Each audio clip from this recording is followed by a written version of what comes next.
There's like a marked difference between where I started and then where I ended up. My name is Levi. I'm from Eugene, Oregon. I'm a freelance illustrator. I am interested in becoming a full-time 3D artist. I took the 3D character mentorship course, the 7-month course with both the stylized and the likeness. I really wanted to get better at stylized characters because I'm used to doing realistic characters. I was mostly self-taught. It's challenging doing it by yourself, and it's really hard to do it without instructors or other people to give you feedback. I really wanted to find a community of people, and I really wanted to have that kind of professional feedback.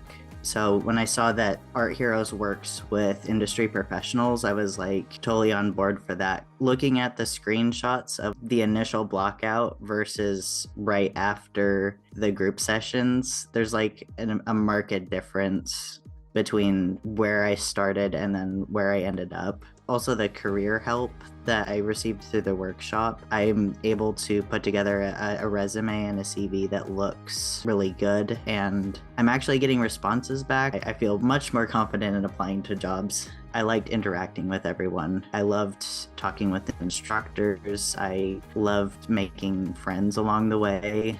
And the information was incredibly useful. And it's nice to have access to that for the rest of my life.